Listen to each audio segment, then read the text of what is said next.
Hey, good afternoon, Realtors. I'm Byron King. This is Austin Smallwood. We're in the SCR office. It's June 17th, 2015.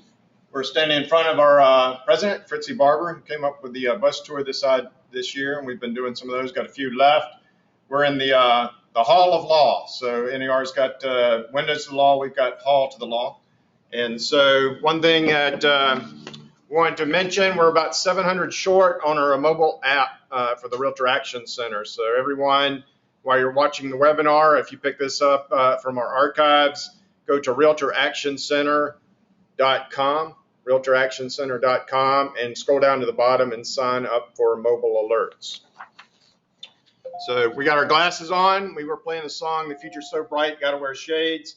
So you can call the legal hotline anytime. It's a member service, 800-233-6381. And this webinar is sponsored by our Realtor license plate. So go out and get your license plate at the DMV. And we're going to be talking about some stuff here. The main three things, if you go away from today or from the archive, is August 1st, the closing rules are changing. We're going to talk about the loan estimation and the closing disclosure. Earnest money disputes, a new tool in your arsenal to solve earnest money disputes in the residential contract 310 and 300. And then crime, safety, and real estate scams that are out to pick your pocket. So the August closings, earnest money, and crime, and then some other hot topics from the legal hotline. And so we'll take our glasses off. The future's bright. We've got the new closing rule.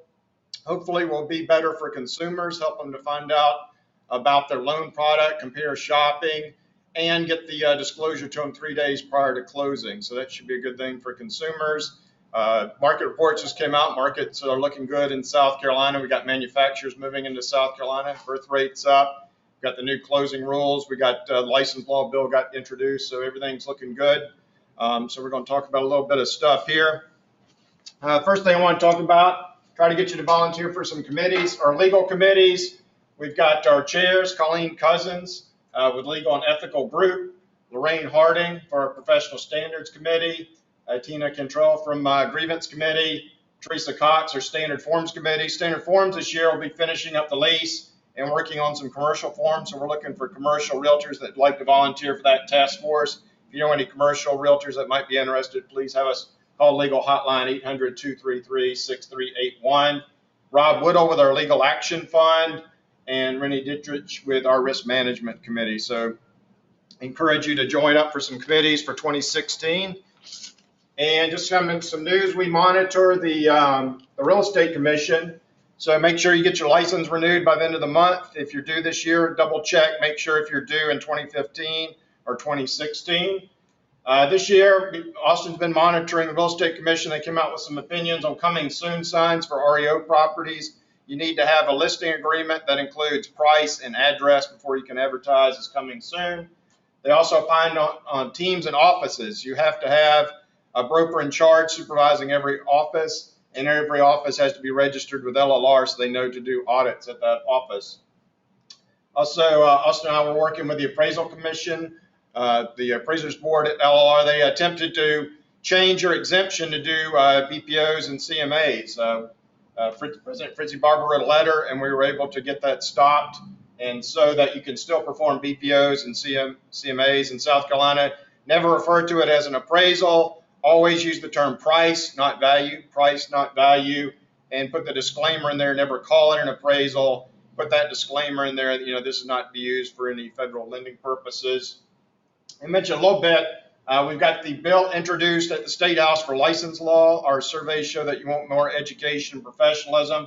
So going forward, when the session resumes next winter, January 2016, the new bill that LLR worked with the realtors on includes updating education requirements, talks about adding transactional brokerage to your arsenal of agency that we're going to talk about today, where you basically act as a facilitator if the bill passes.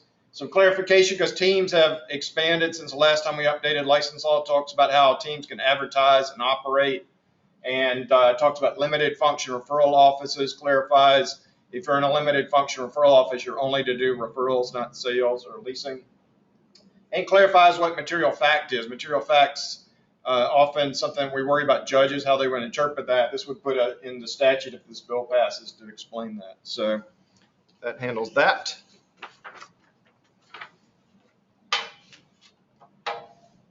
And some main things, Austin's going to talk about our TRID here in a second, but we've got a webinar with a title insurer, General Counsel, going to talk July 23rd in anticipation of the August 1st changeover.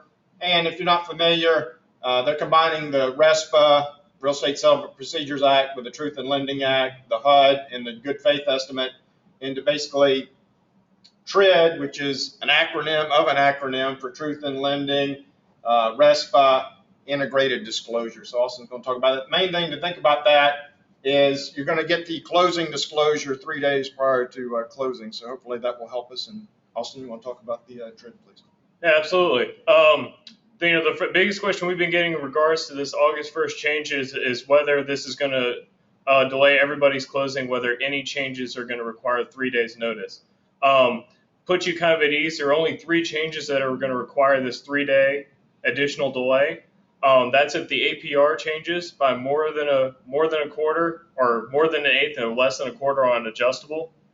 Also, if there's a prepayment penalty added, that you have required additional 3 days, and if the basic loan product changes from fixed rate to adjustable rate, or a loan with interest only payments. Changes that aren't going to require a new 3-day review is something unsuspected discovery. Of your final walkthrough, you find out the refrigerator's broken. That's not going to be an additional 3-day delay. Most changes that are made at closing, if there's a wrong amount that's going to escrow, or the taxes or utilities proportion is done wrong, that's not going to require an additional 3 days. Or if there's any typos in the HUD, that's not going to be an automatic 3 days. So the biggest thing to remember, though, with this 3 days is you want to make sure not to do back-to-back closings, especially if you have a buyer who has their, the house is contingent on their selling their previous home. Try not to do those, at 1 at 10 and 1 at 11. Make sure that there's plenty of time in case something goes wrong with either one. And then to also try to make sure that you don't, if you can, not have a closing the first few days of August, because the closing attorneys are going to be switching over, and you may want them to get the rust off before they deal with your closing. Super, good job, Austin. And our contract is set up to handle this. NAR mentioned our contract language when they were talking about associations updating their standard forms. We've got the automatic extension, where you can write in the number of days for an automatic extension for any contingency, no fault either party, which is typically the financing contingency. So make sure you're using a number bigger than 3 in there. Also, the appraisal, because the lenders are not going to order that appraisal till deeper in the transaction or financing contingency, you want to use an expanded financing contingency time frame. Our appraisal contingency runs to closing. We also have licensee identification information on the last page of the contract that the lawyer is going to need to handle that. So like Austin said, just build more time into your closing. Should be good to go. Ideally, this will help people shop and get better rates on their loans. And you will also be able to see what the closing is going to look like prior to the closing. So it should be good to go. Good job, Austin.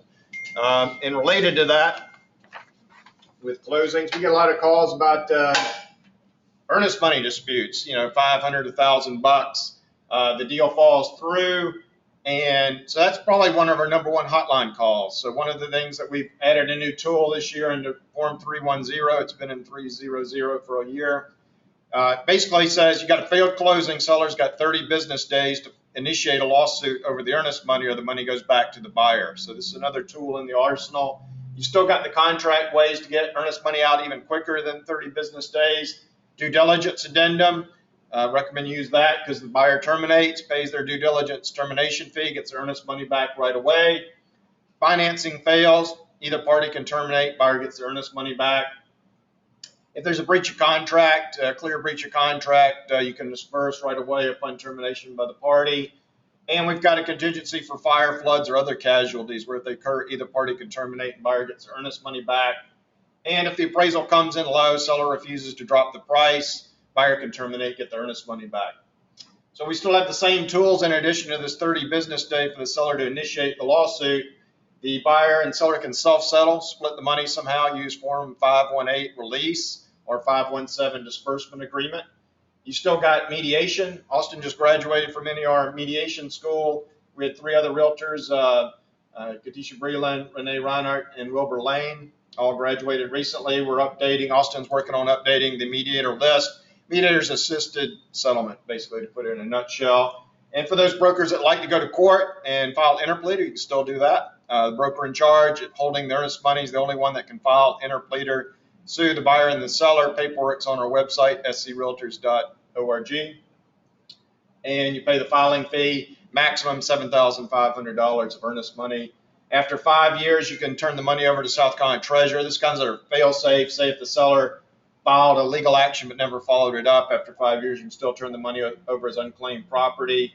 And then, of course, LLR has allowed us allowed you rather to either for the earnest money, say your commission's $3,000, the lawyer does not have to get the money from you. They could just write you a check for your commission for $2,500 and account for the $500 that way.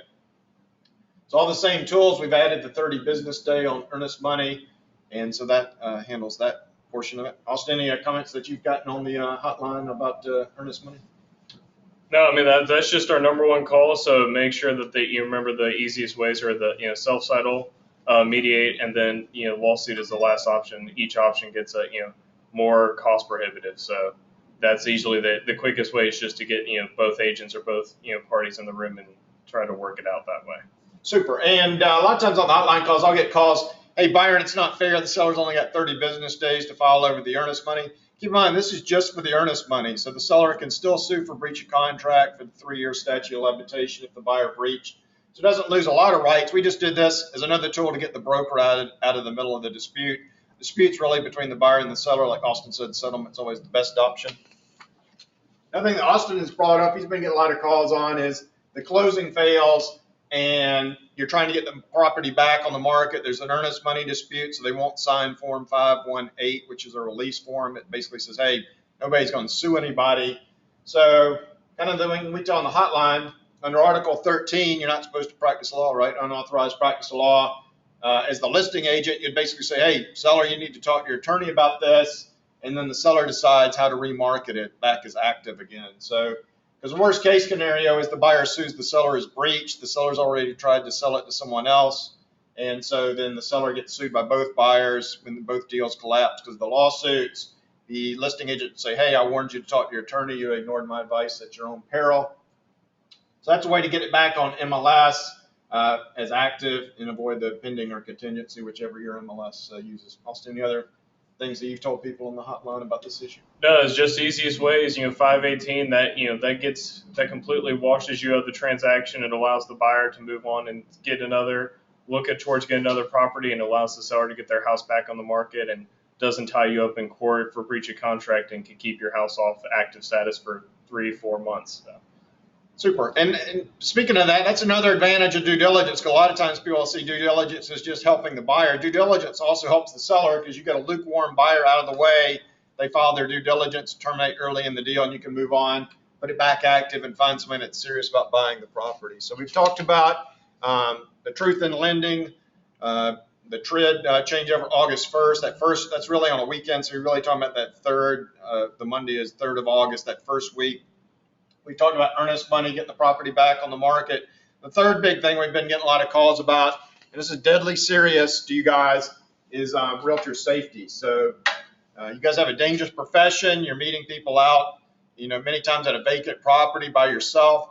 So you want to take some steps to try to protect yourself. NER's got a lot of resources. I know Myrtle Beach has some resources. They have some good webinars on safety. And so the main thing is deterrence. So you want to deter attackers. So ensure that you have an office policy, that you try to meet them at the office if at all possible, introduce them to people, get a photograph of them, check their driver's license, make sure their name matches up, get a description of their vehicle and license plate. Because if they're going to attack you, that sort of thing may deter them, at the beginning. If you meet them at a vacant property, make the broker in charge the bad guy. Hey, my broker in charge requires me to get a cell phone picture of you standing behind your car with your license plate in view, and then I'm going to email it to the office. They know my schedule. My partner's going to meet us here. Try to get to the property early. Make sure that you open all the locks in the back and the front so you can get out if you need to. And so that you're there, your car's in a position where they can't block you in. You allow them to walk into the unlocked property ahead of you. You keep them at arm's length. Keep a physical separation. Keep them in front of you. Don't allow them to corner you in basements or upstairs where your escape options are limited. Trust your instincts. If somebody gives you a bad vibe, trust your instincts. Bring another colleague with you to meet them at the property, or don't handle the business. And your cell phone is your lifeline, so use your cell phone. Make sure you've got phone service there. Make sure you look at a way to escape. For 9/11, call 911. You want to try to escape and evade. Every second that you escape and evade is more time that law enforcement can arrive and protect you. You want to make sure that you know when you call 911 which police station should respond, so you can tell the 911 operator, hey, I need to connect to Irmo Police Station, or whichever one's closest in your area. And you give directions quickly from landmarks, because a lot of times, especially in new properties, new roads may not be in the 911 map database yet. So lots of apps and jewelry that you can purchase. NAR promotes these on realtor.org. Basically, your cell phone, you can set up the app with a panic button where it'll alert law enforcement and your contacts that you've got an emergency. And they even make jewelry now for men and women, a pin or something on the wrist that you can mash and set off the same type of alarm. So Realtor Safety applies to men and women. I had a hotline call this morning with somebody that was acting peculiar. So this is something that happens in South Carolina. Be safe and look out for each other. Austin, any safety? So the other big safety issue is where it's more theft is, listing agents, when you have open houses, advise your clients that they have any valuable jewelry, or the thing that's actually on the rise is prescription medicine, that they remove that from the house, and that you kind of keep an eye on anyone who kind of wanders off, because that's one of the things on the rise is theft of jewelry, and in particular prescription medicine from open houses. Super, good job. And then kind of wrapping up our big three, we talked about the new closing rules in August, the Earnest money, getting it back on the market, Realtor Safety. Another thing we're seeing a rise, also talking about seeing a rise of theft of prescription drugs. We've been getting more and more reports of some scams that are out to get into your pocketbook. So the latest one, they hack your email. They get into your email by guessing your password or other means, and then they start monitoring your emails. And at some point in the transaction, these crooks are sophisticated enough to send an email to your buyer with fake wiring instructions. Hey, for the closing, wire $1,000 to this, routing number or something like that. So educate your buyers. Hey, we're never going to send wiring instructions through unsecure email. We're going to call you on the phone and talk to you and give you those wiring instructions, or mail them or hand deliver them to you. Make sure your closing attorney is aware of this email hack scam, because it's worked. This is a deal that's been burned. We've still got the fake check scam going on, where you'll get a call out of the blue. Hey, I'm Byron King calling you from Canada. I want to buy your $1 million listing, close in 30 days, sight unseen, cash. I'm going to send you a check for the money. So I'll send you what looks like a cashier's check from Royal Bank of Canada, say for $10,000, but earnest money was $5,000. I say, oh, don't worry about it. I made a mistake. Just wire me the $5,000 back. And so you wire it back to me, and then the check bounces.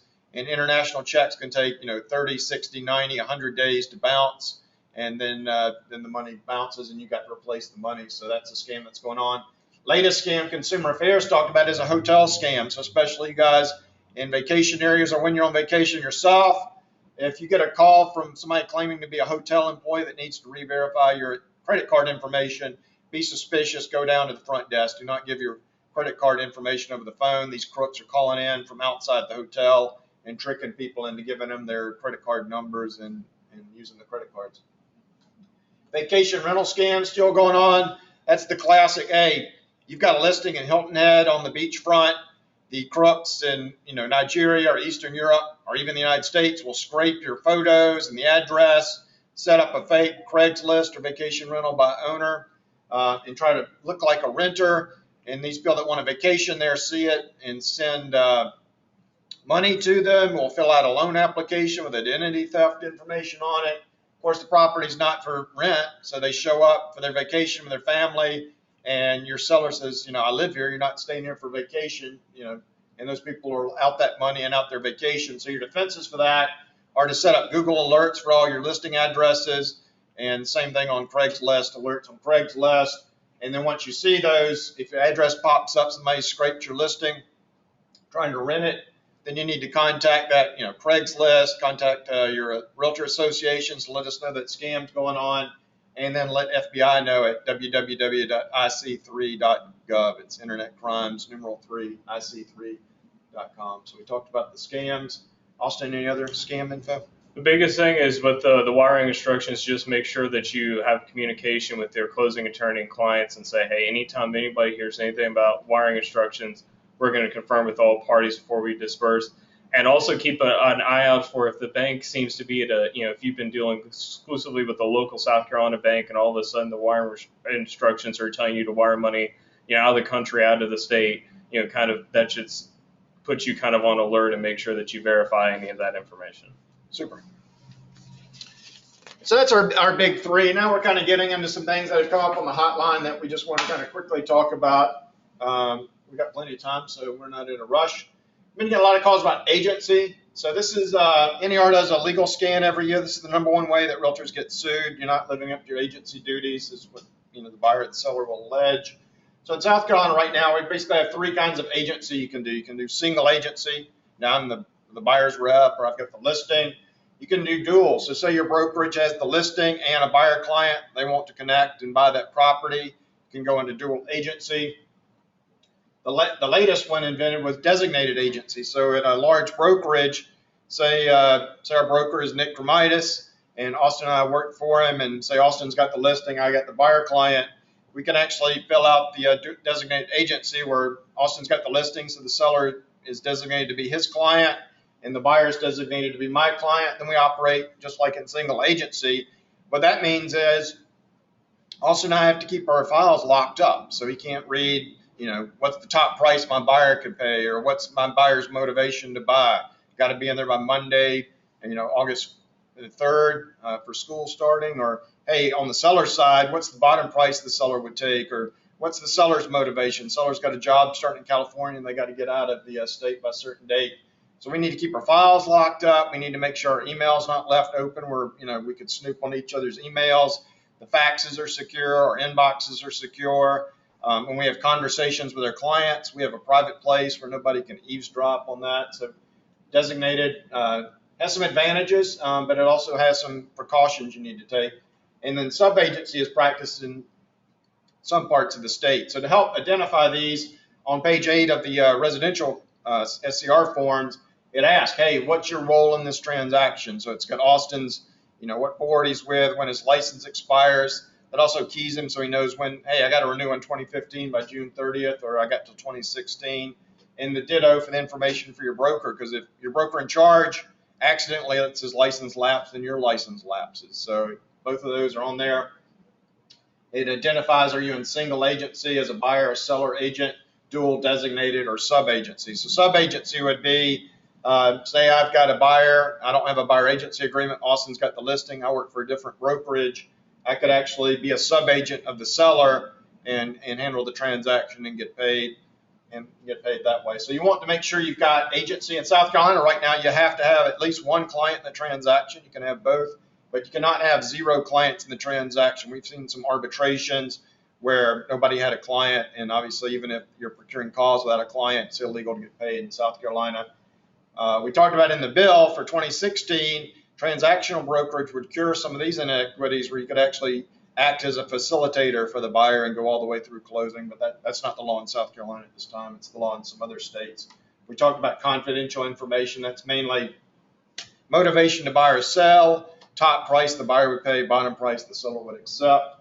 And we talked about transactional brokerage. Austin, you got some agency tips?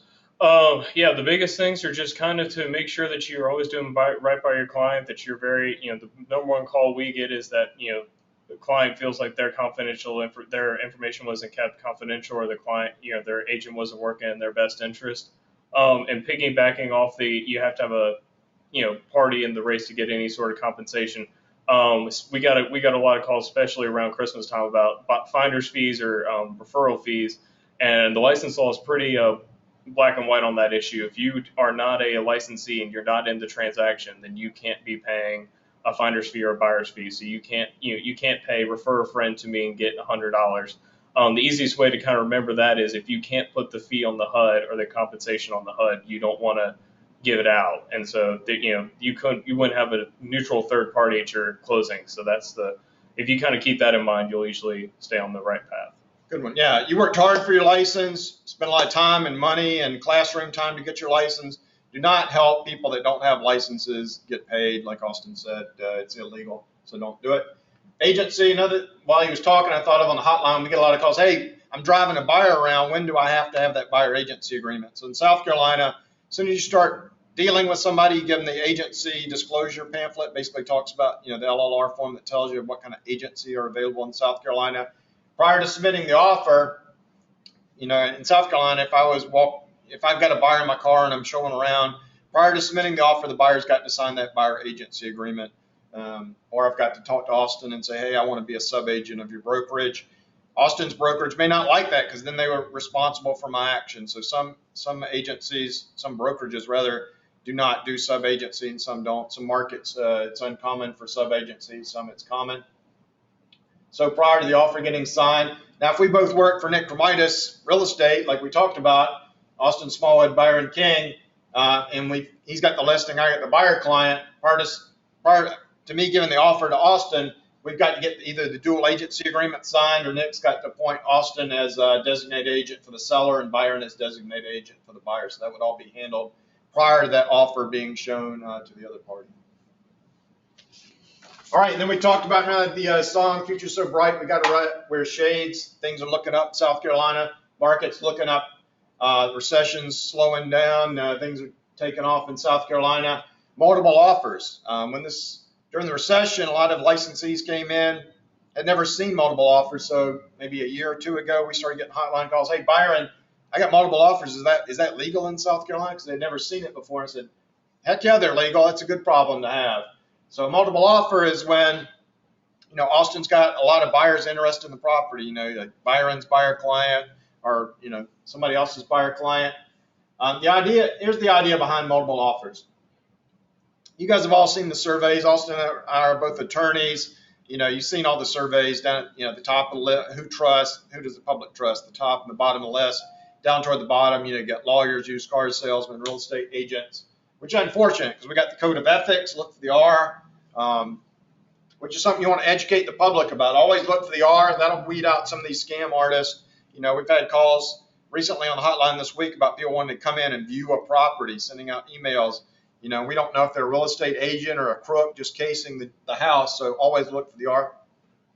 But at any rate, multiple offer, NAR is suggested, the seller has the ultimate call on multiple offers, but NAR has suggested this multiple offer scenario as a way to help elevate the profession, because why don't people like lawyers? Because they go to court and somebody wins and somebody loses. So you got 50-50. Half the people don't like because they lost. They're mad at lawyers, right? Well, same with multiple offers. You got 4 people interested in a property. Only one of them is going to get it. So 3 are going to walk away not liking realtors, right? So the idea that NAR came up with is, hey, let's make it as fair as possible. So when those 3 walk away unsuccessful at getting the house in a multiple offer scenario, they're just mad at their credit rating or their wallet. They're not mad at the, quote unquote, sneaky realtors who have used tricks with the paperwork to give their client an advantage. So the idea of multiple offers is Austin talks to his seller, hey, we got a good problem. We got 4 buyers that want to buy your house. I recommend we do the multiple offer. We give them a deadline, say tomorrow, June 18th at noon. Bring your highest and best, your offer with your highest price and your best terms. Put it in writing and sign it. Bring it to my office and we'll present it to the seller. Candace Pratt, Real Estate Commissioner, helped us design a form. There's a new form, SCR Form 312, which is how, Austin could say, seller says, hey, that sounds good to me, let's do it. Austin could print out or use, Zip Forms Digital Ink with email and secure e-signatures to send out Form 3112, which basically says, hey, you 4 buyers, we reject all your offers. We're soliciting invitation, inviting you to submit your highest and best terms to wherever the location, the office, in this case, 3780 Fernandina Road, Columbia, South Carolina, 29210 by noon on June 18th. So it's fair. Everybody's got a fair shot. Nobody's got any inside information. And in that Form 312, it discourages escalator clauses. So escalator clauses are, you'll see a realtor will put in there $1,000 above the next highest offer up to, say, whatever their limit is, $200,000. So what they're trying to do is be sneaky with the paperwork and try to get the property for less than their highest and best, right? And if all the buyers do it anyway, they're all going to ratchet up to their limit anyway. So let's go ahead and go to the highest limit anyway. NAR has designed this process. The sellers discouraged escalator clauses because remember why we're doing this. Those three that don't get the property, we don't want them walking away going, oh, those sneaky realtors with their sneaky paperwork cost me the house. We want everybody to compete on a level playing field. Best offer wins. They walk away. They're going, hey, those realtors treated me right. They were fair to me. But I didn't have enough credit to get a big enough loan, or I didn't have enough money in my bank account to get the house. Hey, I didn't get in, I'm going to buy something else. I'm not mad at the realtor. So highest and best, SCR Form 312. Try to make it fair. Don't give anybody any inside information about what the offers are, and discourage escalator clauses. Austin, you got any tips for multiple offers? That's really just the best thing is using that form the form that 312 allows you to kind of put a wish list in there of what you want. So if you have half of your buyers or have certain financing contingencies or need to sell their previous house contingency, you can put in there that your preferred offer doesn't have any contingencies and kind of weed out some of the offers that way. Yeah, that's a good point. And then when we were going around talking about the due diligence addendum, a lot of realtors said, hey, I'm going to put due diligence in, but I might make a shorter due diligence, or I might put a heftier due diligence termination fee to make my offer, better terms, highest price, best terms. So good point there. And we talk about safety. Make sure you drink plenty of water. It's July. It's hot here in the Hall of Law. All right. And our next topic, Austin's been talking about these. We've been doing the bus tour around the state. Thanks to all the local boards that hosted us. Thanks to everybody that showed up. We got 3 left. And we did about 10 professional standards tour stops in addition to that. How about independent contractors? So this has been something, when we were talking about like first quarter, we looked at all our hotline calls. We get, thousands of emails and calls and texts during the year. And one thing that kept coming up over and over as the economy's getting better, we were seeing agents move from one brokerage to another. So the independent contractor agreement has come up. And recently we've gotten some calls where workers' comp has gone around and audited some of the brokerages to make sure they're paying workers' comp on their employees.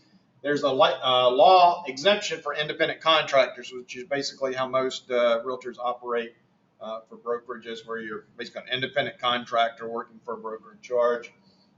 NAR's told us about a case up in Massachusetts that was kind of a win for the realtors up there, where it basically reemphasized under their Massachusetts laws, brokerages can operate with agents operating as independent contractors, even though you might be asked to come to sales meetings or do desk duties.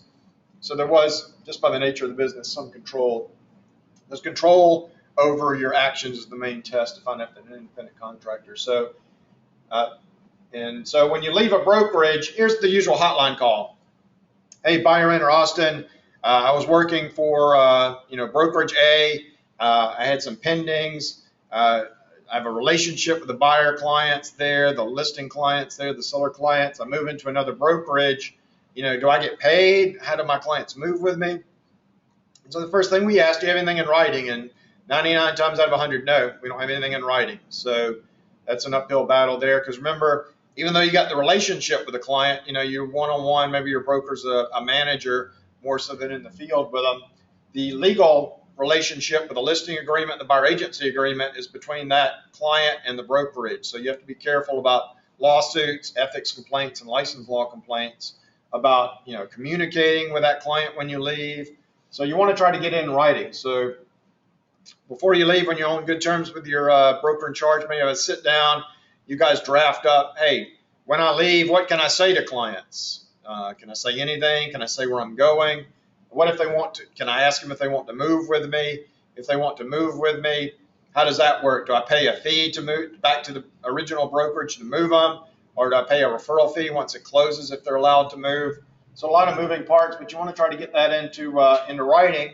And then for pendings, a lot of times if they stay, the old broker's got to appoint another real estate agent to shepherd that deal to closing, right? So they've got to get paid. So maybe your commission splits will change if you leave somebody behind. But and a broker might say, hey, you leave, that's it. You don't get anything. You don't get any clients. But it would be, so you negotiate with your broker, hopefully while you're on good terms. Because a lot of times when we get that call on the hotline, there's already ill will, you've left, there's some angry feelings, some emotions involved. So you want to get this done ahead of time. Get it in writing that says what you can communicate, what happens to your pendings, can your clients that you work with move with you? Is it going to cost you up front or when it closes? Austin, you got any tips on it? Austin's going to talk about independent contracts. The biggest thing in regards to leaving brokerage is if you're the new broker, who the agents move to you, you want to make sure that you see whatever has been in writing. That way, you're not just taking your agent's word for it.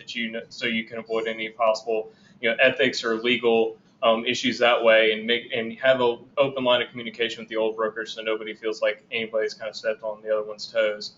The biggest thing with the independent contractor is Supreme Court in South Carolina had a case in January where they actually ruled that a person for workers' comp was an employee because the place that she worked had kind of held too much control over her. So brokers want to make sure that you're not, make sure you're not forcing your agents to have too strict rules on them, that you're not requiring them to use certain software, that they have to do so many office hours. Kind of the less control you kind of exercise over them, the more likely they are to be independent contractors. So that's the biggest key, is the exercise of control. I like that, communicate. Also, we've got a broker policy manual. We'll be updating that as, when the license law bill gets moving again in 2016, hopefully. But the broker policy manual is about 150 pages. You want to download that at screaltors.org. It's Word document, so you can edit it for your brokerage. We also have, because of the audits are still going on, where, LLR shows up, knocks on your door, they want to see your list of active files, and they want to audit your trust account. We've got a shortened version that Diana Brothers helped us design with an office policy, a shortened version of it that you can hand because the investigators are just putting a check in the box. So as soon as you hand it to them, check in the box, and so that will help with that. So there's basically a long office policy procedures manual that you want to look, especially with the economy improving. We're getting calls now where, hey, I'm an agent, but I've got my broker's license. I'm going to open my own shop now. So that's a good way for you to start. Get a hold of that 150-page broker policy manual, read through it, brings up a lot of things you should think about as a new broker in charge. And then we've got that shortened one, the short version of it that you can hand the LLR investigators. All right, so we've got plenty of time going on. Ethics, like I said, Austin and I did about 10 ethics tour stops around the state doing professional standards training. Austin just finished up mediator training up in Chicago with NAR. Ethics, we see kind of two main things with ethics. Here's what we're seeing, and the state has taken over administration for, how many we got now, 10 or 12? Something like that. Yeah, local boards that we're handling professional standards for. We also do impartial panel cases, even for boards that we're not doing the cooperative professional standards cases for. Kind of two main issues, advertising and poaching other people's clients. So under advertising, that's the usual, hey, I'm number one in the in Irmo, South Carolina at selling real estate. Well, that may or might not be true. Austin might say, hey, Byron, actually, I'm number one if you look at the MLS. So you need to advertise, if you're number one, say where that statistic's coming from, the Irmo MLS, if there was one, from January 1st to June 15th or something like that. And also under advertising, we got a lot of new realtors that have come in. We're seeing the licensees increase each month at LLR, and all the real estate schools are reporting a lot more pre-licensing courses. Don't forget, the do not call rule is still out there. So before you call somebody to solicit, try to get that listing or get the buyer agency agreement, check the federal do not call registry. If they're on that do not call, don't call them. Check with your brokerage. Make sure you don't have a brokerage. You're supposed to have a brokerage do not call list. Make sure they're not on that brokerage do not call list as well. So heavy fines if you violate that do not call list. Also drones, make sure that whoever's taking your drone videos has that FAA waiver on drones. So advertising, poaching clients. That's, hey, Austin's got a seller. I'm calling up, hey, Austin hasn't sold your house yet. Why don't you list with me? Not supposed to do that. So make sure you do all the communication through the listing agent when you're talking to the seller. And you can talk to the seller, hey, when does your listing agreement expire? July 1st, hey, July 2nd, I can list your property for you. So you can talk about different services. Hey, you got another house you want to sell? I can talk about that, or I can talk about listing agreements, after that listing agreement expires. So as we go around, we've been telling about ethics. Look for the R. Only realtors follow the Code of Ethics. Nick Romitis on a roadshow has been talking about a realtor in Columbia that basically, takes the Code of Ethics, gives it to the seller and said, look, this is my promise to you, what I'm going to do for you, and here's how you report me if I don't live up to that. So it's a powerful marketing tool. Out of the 30,000 plus real estate licensees, about 16,000 are realtors. Only realtors wear the R. Only realtors follow the Code of Ethics. So make sure that you educate the public about that. What we've next been talking about is, hey, Code of Ethics doesn't work unless you enforce it. So you see something that's maybe the Code of Ethics, like say Austin calls my buyer client trying to get to look at houses. I might say, hey, Austin, our Code of Ethics says you can't do that. And he says, hey, I'm sorry, I didn't know that, or I made a mistake, then maybe I drop it. If he says, hey, I don't care, jump in the lake, then maybe I'll talk to his broker in charge, and his broker in charge will talk to him and get him to change. And if that doesn't work, then maybe file an ethics complaint with the appropriate association. So we're talking about professionalism, trying to level the professionalism. And so arbitration, a lot of times on the hotline call, arbitration is about money. So ethics is about conduct. Arbitration is about money. So voluntary and mandatory. So the way arbitration works is realtors are really good, the hearing panel is really good at determining procuring cause. So that's the unbroken chain event leading to a closing.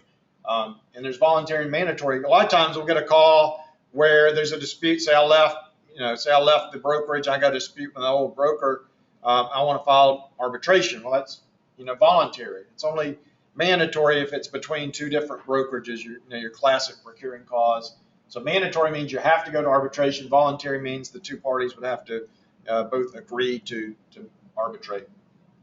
Mediation, we'll also talk about mediation here in a second because you just finished the school, but that's settlement. So that would be a way to try to work things out prior to going to arbitration. So Austin, you got some tips on? Yeah, mediation is the far better option. As a realtor, it's in your Code of Ethics that that you need to attempt to mediate, and it's also in our contract. Biggest thing with that is arbitration. It's one side gets all the money, one side gets none of it, so it's 100% or zero. Mediation allows for any sort of percentage cut, allows for things as small or as big as a thank you or I'm sorry. So really and lets the parties control the process, whereas arbitration leaves in the hands of 5 neutral panelists. So that's the biggest issue there. Super. And then we've gotten out some things. Some of our hearing chairs have talked about decorum and due process in the hearing. So when you come into a hearing, we have our courtroom just other side of our little hall of law here. It's set up like a courtroom, so everybody knows this is serious business. We've got the hearing panel, like Austin was talking about, of neutral realtors that are impartial, that are trained and educated on the Code of Ethics, that sit up there and they act as judge, jury, and executioner when they put the discipline down.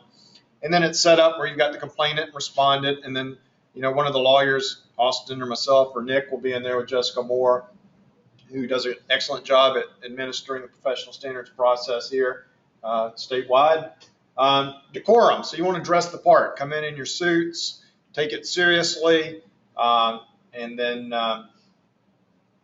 you'll get a fair hearing. The idea is due process. You get to have time to prepare your case. You can bring a lawyer or realtor counsel as need be. You can face your accuser. You can present evidence. You can cross-examine. You can make opening and closing statements. You can appeal the decision.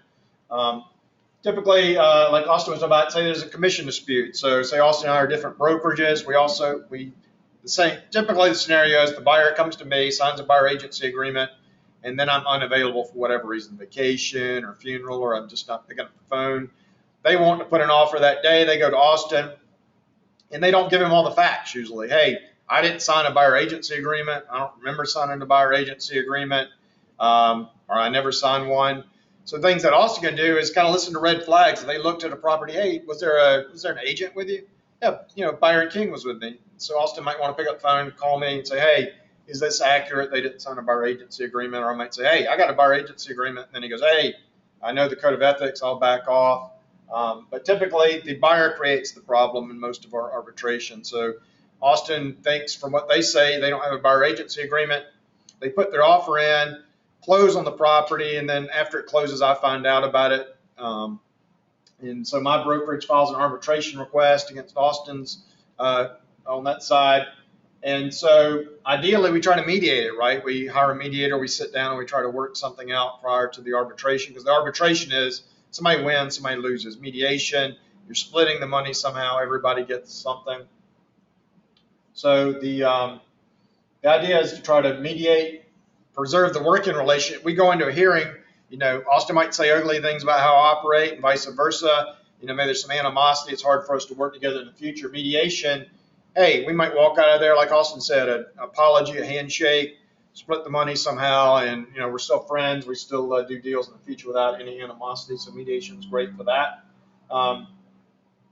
So some changes coming up in the future. Austin's working on with his, we talked about our chairs of our grievance and professional standards, Lorraine and Tina, and our group chair, Colleen Cousins, to try to come up with some things NAR has proposed to try to speed up the process. So NAR has shortened some admin deadlines.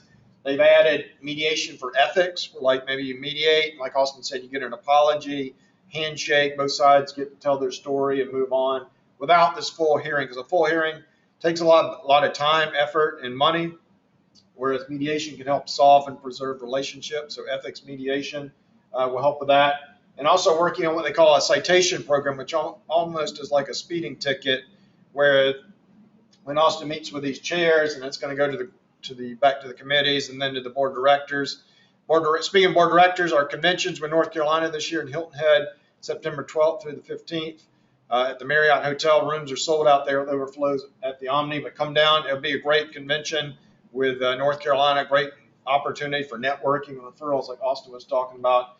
But he's working on getting citations. The idea of citations would be for minor offenses, maybe there's a set education or fine component built into it, so that, if I get accused of something, instead of going to hearing and facing, $15,000 fines and, suspensions and lots of education, the citation program, I would know ahead of time, hey, I got 4 hours of education I got to do in addition to CE or my quadrennial or soon to be biannual ethics education. So Austin's working on that. We'll let him comment on a little bit of that. Austin, you went to mediation school. Anything you want to talk about mediation or ethics mediation or citations? I was just say ethics mediation is coming. Some of the bigger states have been doing it for a while, and it's reduced their numbers. 80-90% of their cases are handled that way, and it saves the whole process of 2 to 3 months for an ethics or arbitration hearing. And then accumulation is a far cheaper option. The arbitration requires a $500 filing fee by each side, whereas mediation is you're going to be really hard pressed to accrue $1,000 worth of mediation fees. So I mean that's a quicker, cheaper option, and it allows you to kind of control the process. So it's kind of a dream scenario that way.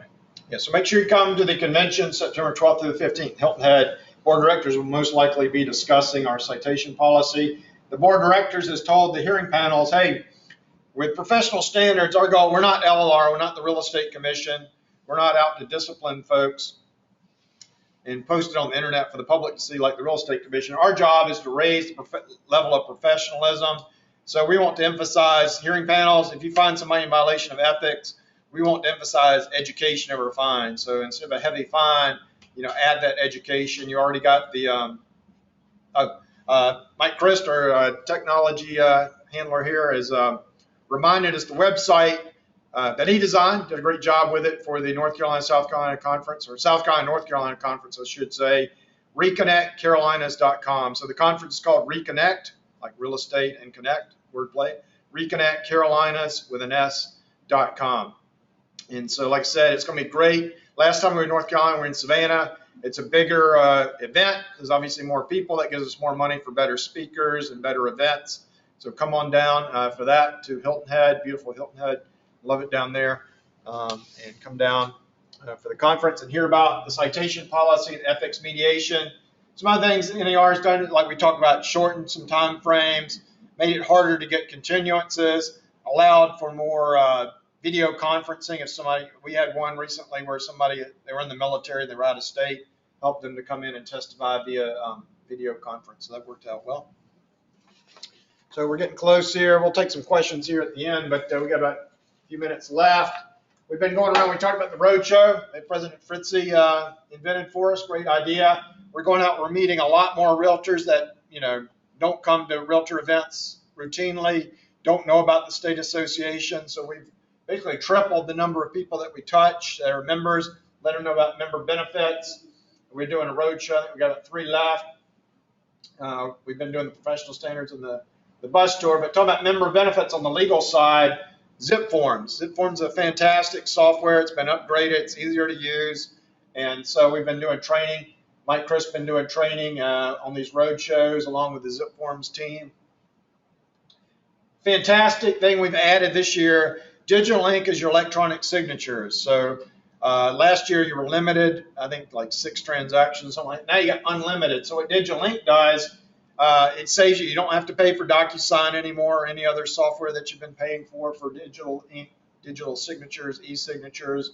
Replaces, United UPS, United States Post Office, FedEx, because when you got to send a document to somebody. So I take the document, I got the contract, say Austin, my client here, he's the buyer, he signs it, we got to fold it up, we get the FedEx envelope, we stick it in there, and then I go, Elizabeth's FedEx left yet, and we got to wait for FedEx, and it's got to go out to California. And what else do? You also put like a return envelope, right? So you're paying not only for the postage out to California, but the return postage, and then you got to wait, a day to get out there, a day to get back. Digital ink, I could actually do that. I could email it if Austin's at his house and I'm not with him. If I'm with him, I can just pull out my smartphone and pull up Zip Forms on here, and Austin could actually finger sign with a Zip Mobile. So he can just sign right there on the smartphone or tablet when we're together, or I can email it to him. One of the hotline questions we've been getting is on our contract on page 7. We have some witness blanks. Witnesses are good because it lets the buyer and seller know, hey, this is a serious document. I need to slow down, man. I need to read it, get legal advice on it. It's a serious document. Also, the witness is there in case somebody says, hey, that's a forgery. I didn't sign that. You can't enforce this contract. The witnesses could say, come into court, say, hey, I saw you sign it. You look like you're over 18. You appear to be in your right mind and sober. I know that was you. It's not a forgery.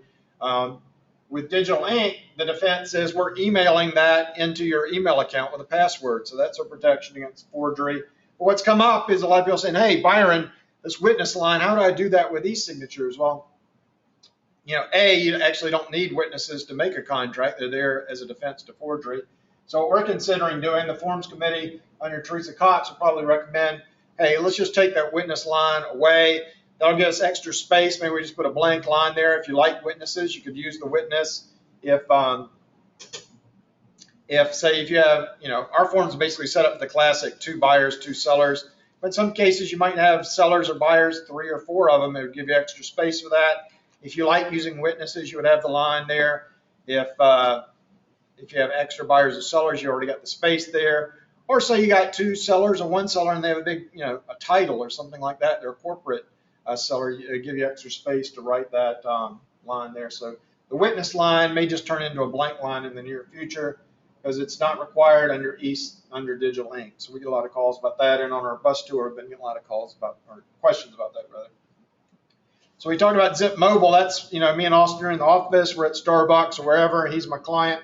Wants to sign, I can just pull up. You can finger sign.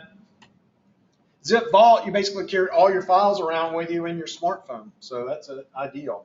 And then Zip Consult's a way you can do some Skyping type thing, video conference where you can pull the form up alongside your video.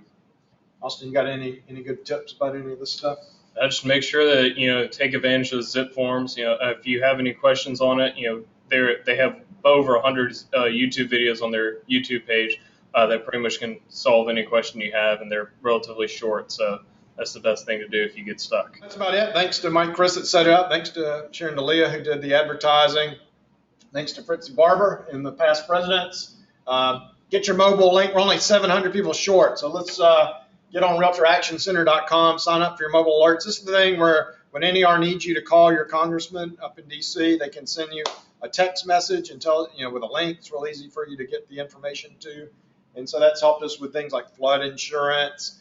It's helped us with this new closing procedure. This thing's been going on for about 2 years, and NAR was able to get some good changes in there that will help you. I think it's going to work well. It'll help the consumer. You'll get the closing disclosure prior to closing, 3 days prior to closing, so that will help. And so just beware that first week, like anything with a bureaucracy and large corporations and software involved, there's probably going to be some wrinkles. Try to close earlier in the day. The attorney's offices, the closings might take longer. So you might want to try to schedule earlier in the day because you don't want to be behind some closings that slow things down, and then you get caught in the delay, even though it's not your closing that's creating the delay.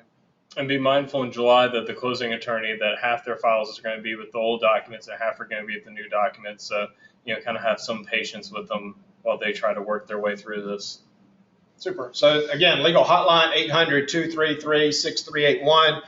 If you need to email any of the 3 attorneys here, it's our first name. So, Byron at screaltors.org, Austin at screaltors.org. Our CEO is also an attorney, Nick at screaltors.org. And then our cell phones, mine's 803-269-8050. Austin, what's yours?